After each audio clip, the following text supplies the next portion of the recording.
पीछे हटो, जान बचाओ।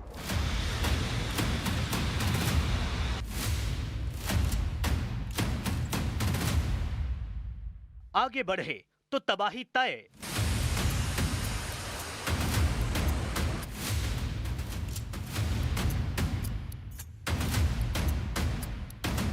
जमीन छोड़ो, जान बचाओ।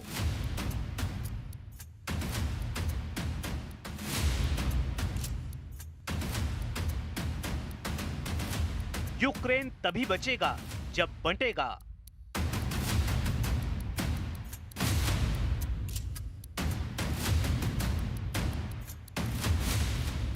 विश्व युद्ध का ट्रंप फॉर्मूला लागू। You know, war is a very strange thing.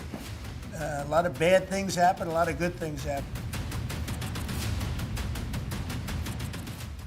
ये युद्ध अब यूक्रेन नहीं जीत सकता।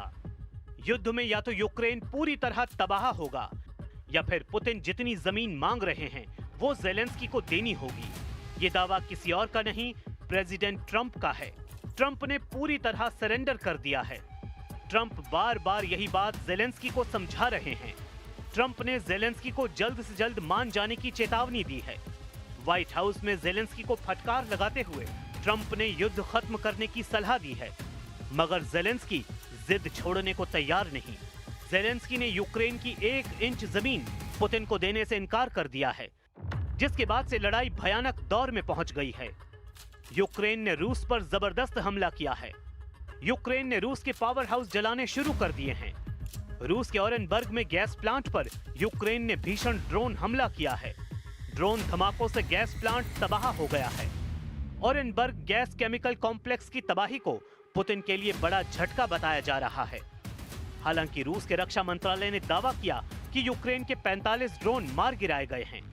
इनमें से 12 सामरा और 11 सारातोव में गिराए गए हैं।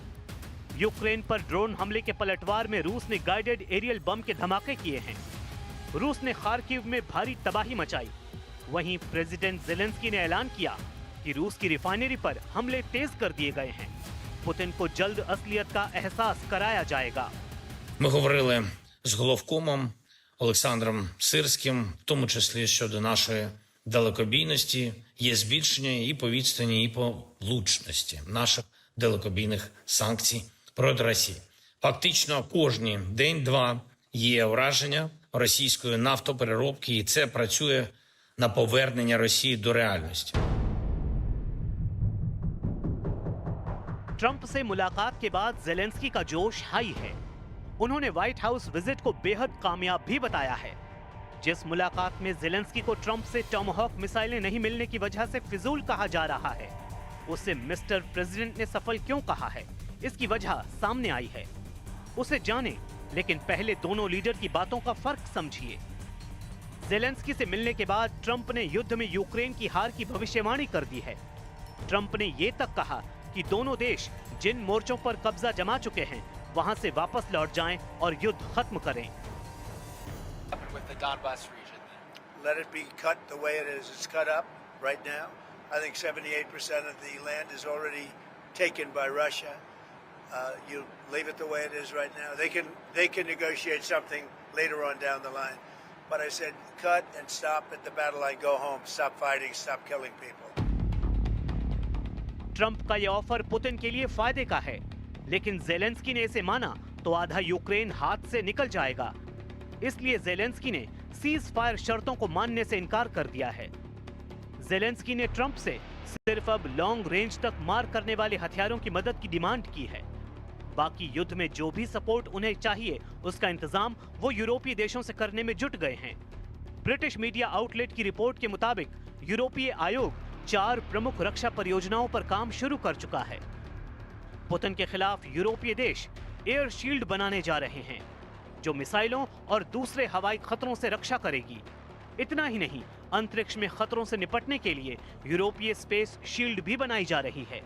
Multi layer air defence system NATO के पूर्वी तट पर मौजूद देशों में किया जा रहा है, जहां से रूसी ड्रोन का पता लगाने और उन्हें मार गिराने में मदद मिलती है।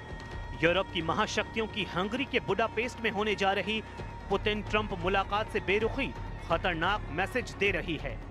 हंगरी के विदेश मंत्री ने यहां तक कहा है कि यूरोपीय देशों ने बुडापेस्ट समिट को पुतिन ट्रंप की समिट का नाम दे दिया है। Az európaiak nem arra helyezik a fókuszt, és nem is érdekeltek abban, hogy a budapesti békecsúcs találkozó valóban békét hozzon, és én a mai felszólalásokból arra kell, hogy következtessek, hogy az európai politikusok egy jelentős része nagyon sok mindent, sőt tőlük minden telhetőt meg fognak tenni annak érdekében, hogy megakadályozzák eleve ennek a csúcs találkozónak a létrejöttét. Ahelyett, hogy örülnének, hogy újabb amerikai-orosz csúcs lesz, ahelyett, hogy örülnének annak, hogy egy újabb nagy lépés lehet tenni a béke irányába, mindehelyett az európai politikusok továbbra is a háború folytatását és meghosszabbítását támogatják.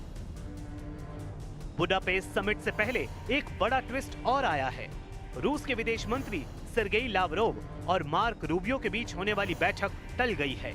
Media reports में दावा किया गया है कि युद्ध समझौते को लेकर दोनों तरफ से भारी असहमति की वजह से मीटिंग टाल दी गई, जबकि सर्गेई लावरोव ने कहा कि वो रूबियो से फोन पर संपर्क में हैं।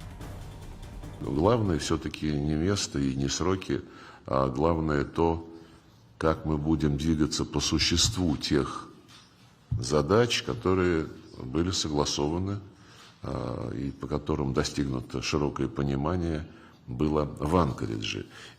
Мы договорились продолжить эти телефонные контакты, чтобы лучше понять, где мы находимся и как двигаться в правильном направлении.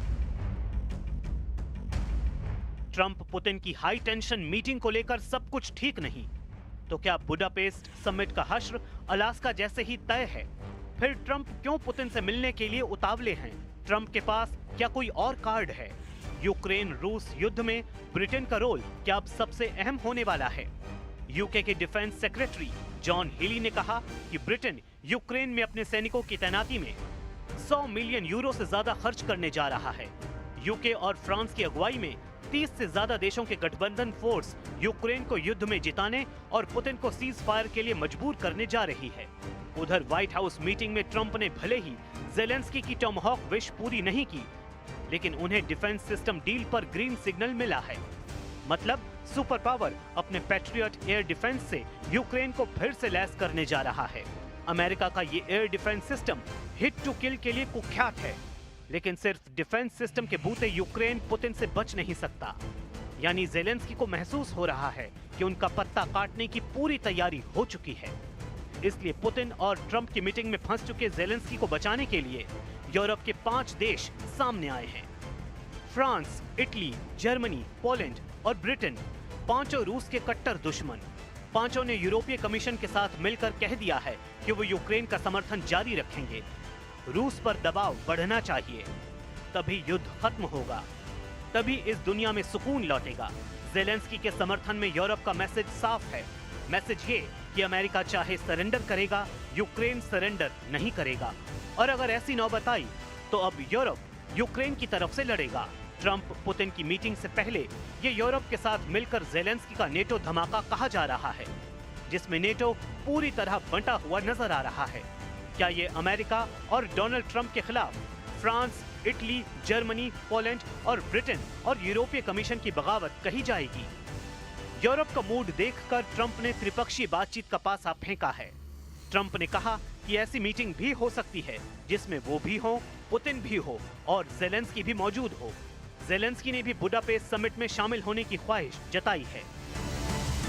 Я доручив нашим дипломатам і вже про це говорив з багатьма лідерами готувати найближчим часом зустріч коаліції охочих. Нам в Європі потрібні спільні, сильні позиції. І це буде. यूक्रेन युद्ध में पुतिन की फोर्स इस वक्त बुलंदी पर है। बुलंदी के मायने कि पूर्वी यूक्रेन के ज्यादातर इलाकों पर रूस की फौज का कब्जा है।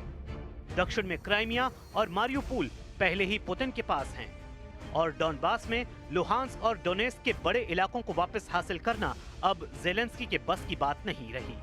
वो अब खार्किव और सुमय को बचाने में लगे हुए हैं, जबकि ज़पोरिजिया और ओडेसा में पुतिन के हमलों ने बता दिया है कि रूस का टारगेट क्या है। पुतिन के टारगेट पर पश्चिमी यूक्रेन की तरफ 4 बड़े सेंटर हैं। पहला है खार्कीव, दूसरा है सुमय, तीसरा है डोनेस्क और चौथा है निप्रो नदी के किनारे पर ज़पोरिज़िया। इन चारों शहरों के आसपास बहुत बड़ी जंग चल रही है और ज़ेलेंस्की जानते हैं कि अगर इनमें से एक भी मोर्चे पर वो हारे तो पुतिन के कब्जे में 50% यूक्रेन आने में बिल्कुल देर नहीं लगेगी। पुतिन ने 2022 में यूक्रेन में युद्ध शुरू किया, तब उनका सबसे बड़ा लक्ष्य था क्राइमिया को रूस के मेनलैंड यानी मुख्य भूमि से जोड़ना। इसके लिए खैरसोन और मारियुपोल पर कब्जा करना जरूरी था। यहीं से पुतिन हाईवे बनाकर क्राइमिया तक पहुंचना चाहते थे, लेकिन खारसेन की जंग आसान नहीं रही।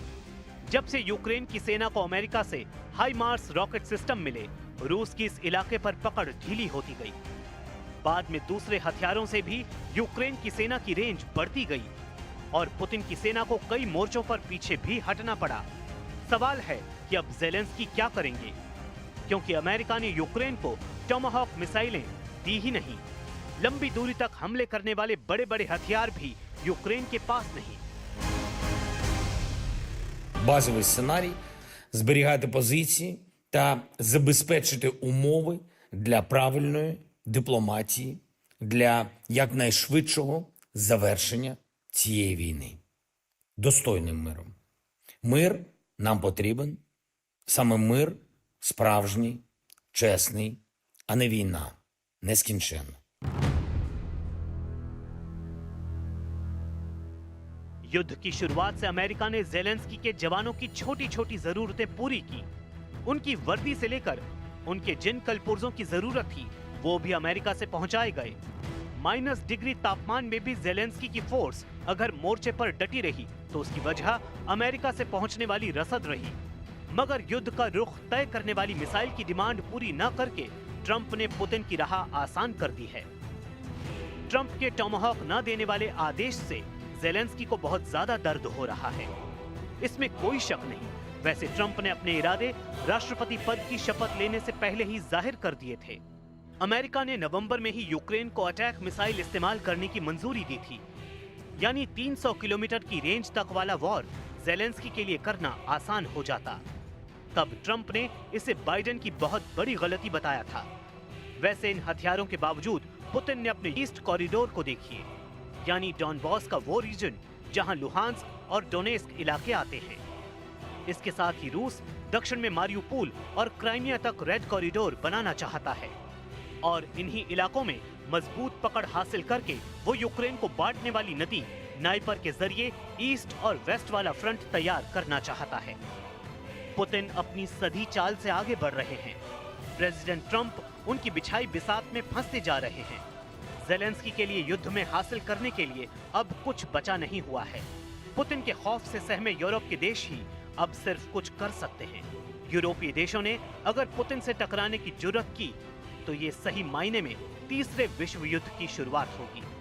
मुमकिन है ट्रंप इस युद्ध का तमाशा दूर से बैठकर देखना चाहें, लेकिन वो ज्यादा दिन तक हमलों को अनदेखा नहीं कर पाएंगे। जैसे दूसरे विश्व युद्ध में अमेरिका खुद को शामिल होने से बचा नहीं पाया था। जब अमेरिका युद्ध में आया तो दुनिया ने परमाणु धमाकों की त्रासदी देखी थी।